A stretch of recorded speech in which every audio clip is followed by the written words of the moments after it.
Emerging Threats Hub. Strategic Crossroads, navigating global security challenges in 2025. Welcome to Emerging Threats Hub. I'm your host, Sébastien. Are we witnessing the beginning of a new Cold War, or something entirely different? It's a question that looms over every diplomatic summit and military exercise. The old rules of engagement seem to be dissolving, replaced by a complex web of economic coercion, information manipulation, and proxy conflicts that simmer just below the surface of great power competition. Today we stand at several strategic crossroads. The decisions made in Washington and Beijing will ripple across the globe, while the tragedies unfolding in places like Gaza and Nigeria demand our attention and our solutions. And beneath it all, the very tools of statecraft and warfare are being redefined, challenging our assumptions about security and stability. In this episode, we will navigate these crossroads. We'll examine the high-stakes diplomatic dance between the United States and China, look at the tragic persistence of conflicts where a ceasefire remains a fantasy, and explore the hidden infrastructure and new ethical dilemmas of modern conflict. From troop mobility bottlenecks in Europe to the dark pragmatism of cognitive warfare. This is Emerging Threats Hub. The Great Power Chessboard. Let's begin with the relationship that will define this century, the one between the United States and China. Any meeting between the American and Chinese presidents is, by definition, significant.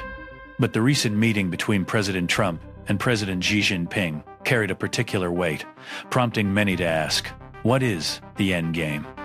Some analysts suggest President Trump should look to the legacy of Henry Kissinger, not for specific policy prescriptions, but for the strategic mindset of realpolitik, a clear-eyed assessment of interests, and the careful management of competition to prevent catastrophic miscalculation. The core idea is that competition is inevitable, but conflict is not.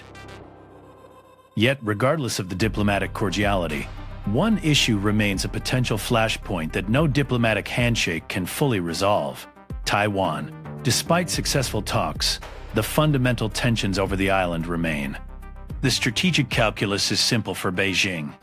Unification is a core national interest. For the United States and its allies, it's about maintaining a free and open Indo-Pacific and upholding the principle of self-determination. This reality forces the U.S. into a challenging strategic posture, often described as dual theater competition. How can Washington maintain its commitments in Europe while effectively competing in the Indo-Pacific without stretching its resources and credibility to the breaking point? The answer, according to many defense strategists, isn't about matching China ship for ship or soldier for soldier. It's about leveraging asymmetric advantages, technological superiority, a robust network of allies, and a global economic reach. It's a strategy that prioritizes resilience and burden sharing. Acknowledging that the U.S. cannot be the world's sole sheriff, this approach requires immense discipline to avoid being drawn into every regional crisis, ensuring that resources are focused on the most critical strategic challenges. The unrelenting fires. While the world's attention is often fixed on great power competition, we must not lose sight of the conflicts where people are suffering right now. In these zones, the abstractions of geopolitics become brutally, humanly real. Consider Gaza. Diplomatic language may speak of ceasefires and humanitarian pauses, but for those on the ground, there is no ceasefire. There's only the persistent threat of violence, the struggle for basic necessities, and the overwhelming grief of loss. The situation highlights a devastating gap between diplomatic rhetoric and lived reality. The path to even a temporary cessation of hostilities is fraught with immense political and emotional obstacles, and the long-term prospects for a just and lasting peace seem more distant than ever. This isn't just a regional conflict. It's a humanitarian catastrophe with profound implications for global stability. Thousands of miles away, another kind of persistent conflict rages in Nigeria. For years, the international community has often framed the violence through the singular lens of Boko Haram. But this is a dangerous oversimplification. Nigeria is facing what some analysts call a crisis-resource mismatch. It's battling multiple distinct insurgencies at once: the jihadist group Boko Haram, its more sophisticated offshoot ISWAP, and a separate sprawling phenomenon of armed banditry driven by poverty and competition for resources. Treating these three distinct problems with one monolithic counterinsurgency strategy has been a recipe for failure. The banditry isn't driven by a global jihadist ideology, but by local grievances. Applying purely military force to what is fundamentally a socio-economic problem only deepens the alienation and fuels the cycle of violence. The case of Nigeria is a stark reminder. If you misdiagnose the disease, your prescription will not only fail, it could make the patient sicker.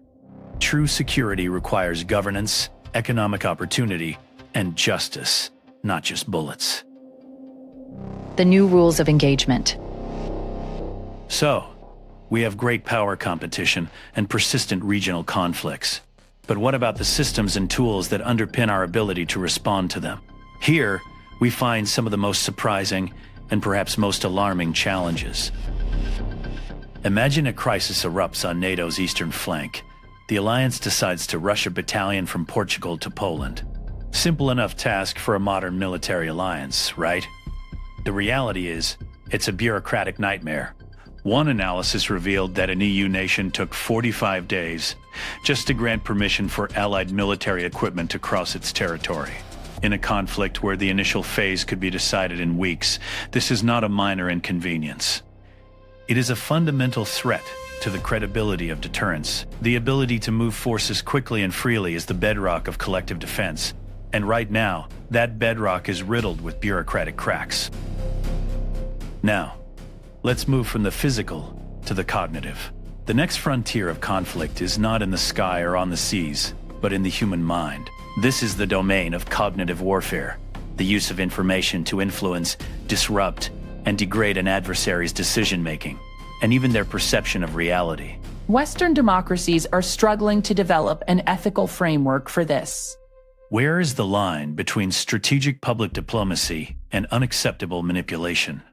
Between countering adversary disinformation and engaging in our own campaigns of deception?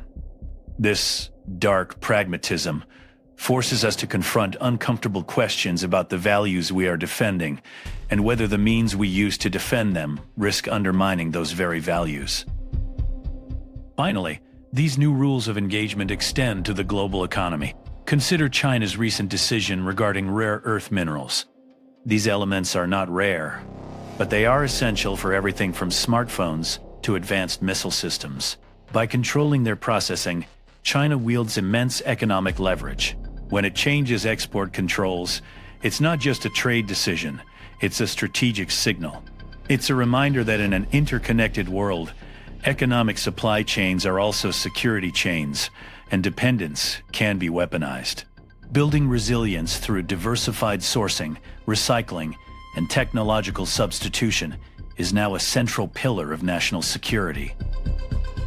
So, what do these three crossroads tell us? The great power chessboard, the unrelenting regional fires, and the new rules of engagement are not separate issues. They are deeply intertwined. Competition between the US and China complicates every international effort, from peace negotiations to humanitarian aid. Persistence of conflicts like those in Gaza and Nigeria shows the limits of military force and the desperate need for smarter, more humane political solutions.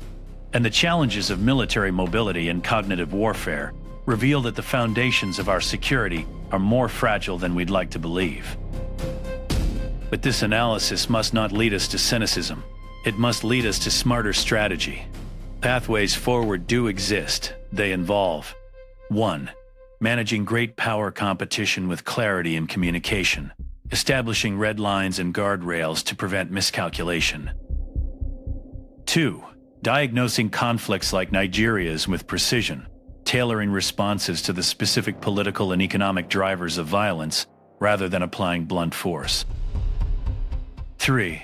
In places like Gaza, prioritizing the protection of civilians and the unimpeded flow of humanitarian aid as a non-negotiable foundation for any future political process.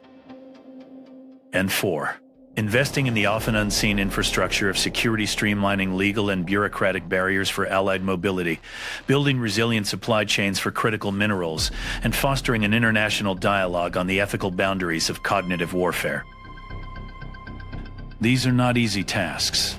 They require long-term vision, principled leadership, and a commitment to seeing the world as it is, with all its complexity and human consequence. That's all for this episode of Emerging Threats Hub. Join the conversation online using the hashtag Emerging Threats Hub. Thank you for listening.